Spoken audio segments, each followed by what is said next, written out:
हरि सिंह उच्च गति अभ्यास प्रतिलेखन संख्या 5, 6, 7, 8 शुरू होती है। स्टार्ट। उपाध्यक्ष महोदय, वित्त मंत्री को देश की आर्थिक स्थिति और निर्धनता के संबंध में जितनी जानकारी प्राप्त होती है उतनी किसी अन्य मंत्री को संभव नहीं होती।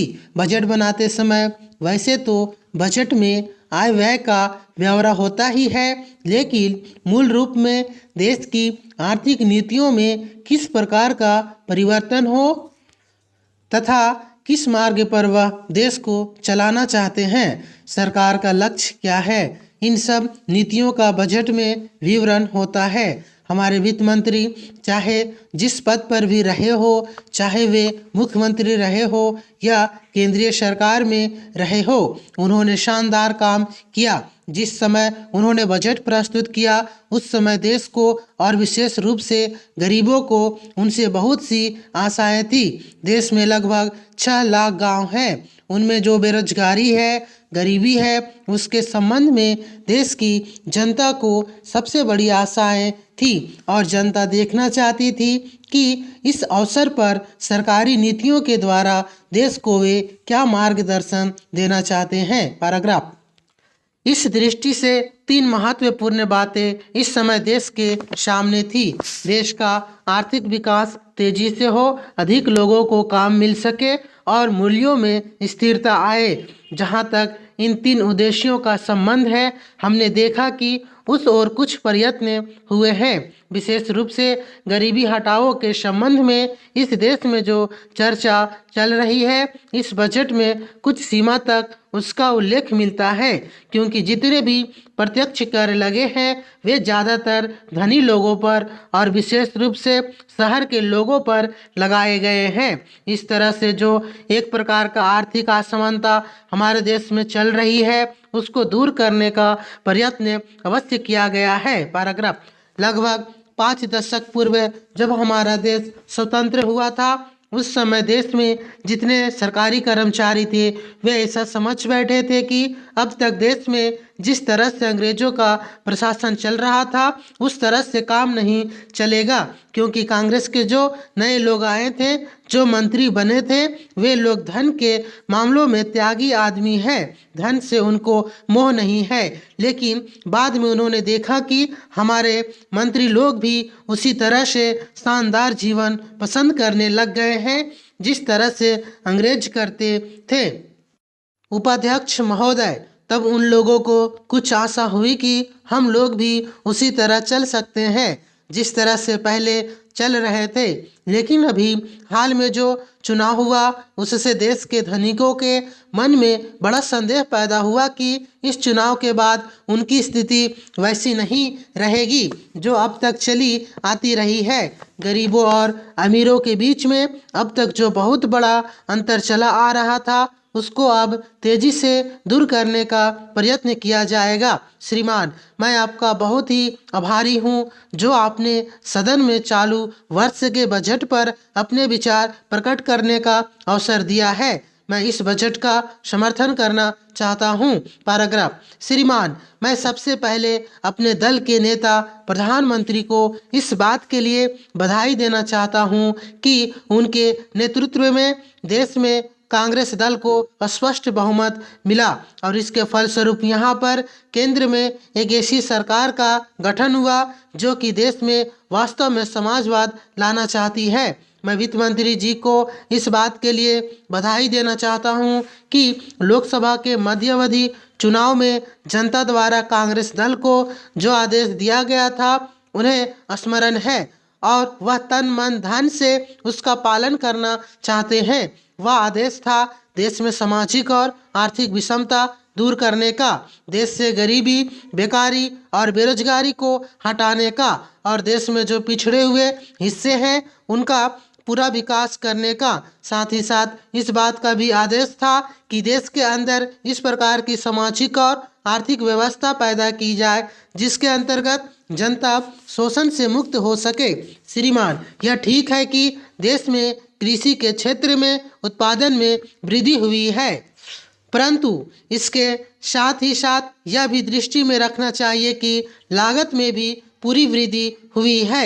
इसके लिए आवश्यक है कि सिंचाई के साधन बढ़ाए जाए और अधिक उन्नत बीजों का प्रयोग किया जाए। आज कृषकों को कृषि के यंत्र मिलने में बहुत कठिनाई हो रही है।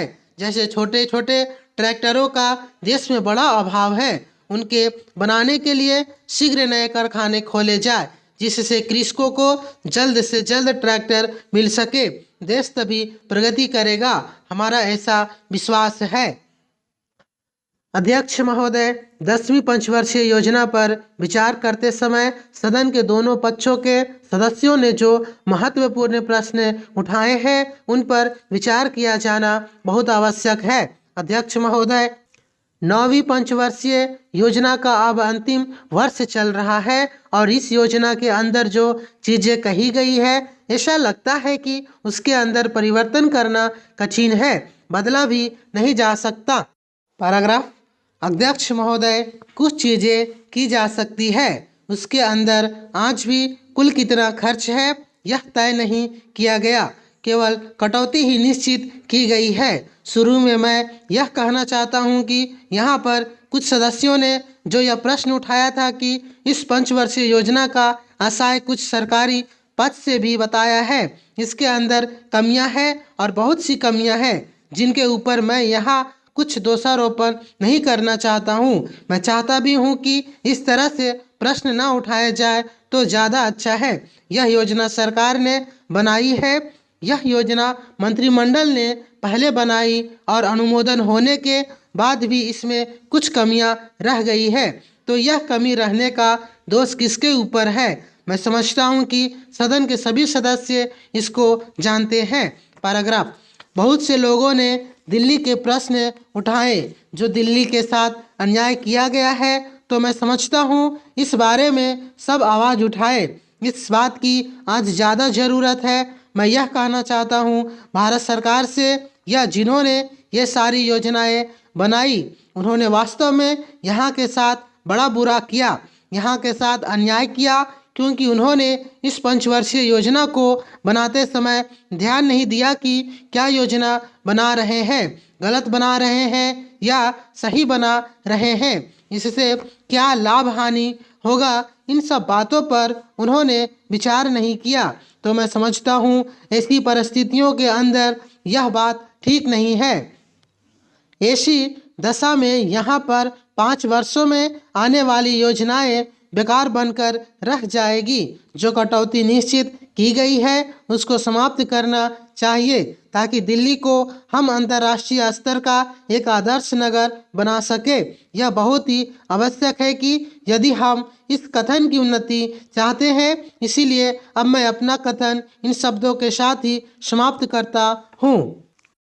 अध्यक्ष महोदय, आपने मुझे 10वीं पंचवर्षीय योजना पर बोलने का अवसर दिया, इसके लिए मैं आपका आभारी हूँ। आपने मुझे कम समय दिया, इसके लिए भी आभारी हूँ। अभी मेरे से पूर्व कुछ सदस्यों ने हम पर यह आरोप भी लगाया कि हम योजना में विश्वास नहीं रखते।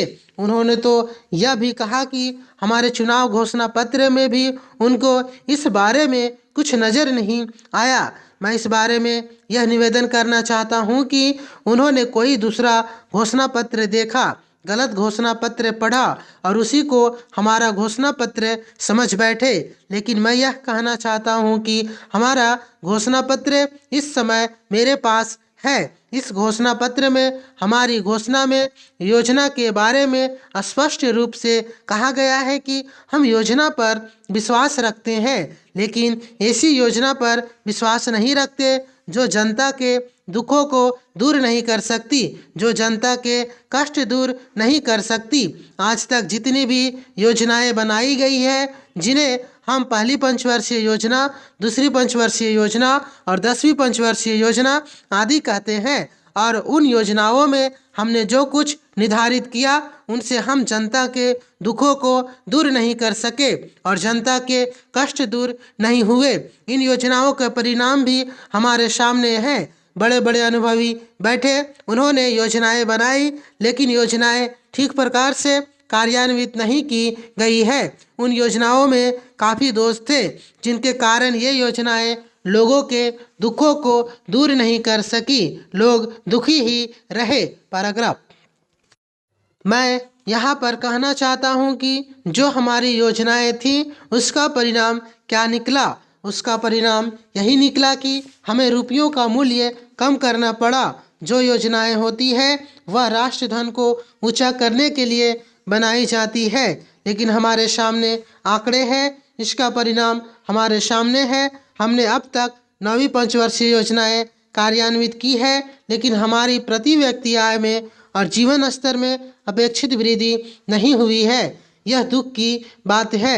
मैं यह कहना चाहता हूँ कि हमारा ऐसी योजना में विश्वास नहीं है जो जनता के कष्टों को, जनता के दुखों को दूर नहीं कर सके। हम ऐसी योजनाओं पर विश्वास करते हैं जो उनकी आयु बढ़ा सके, उनका आर्थिक विकास कर सके, उन्हें उन्नत कर सके।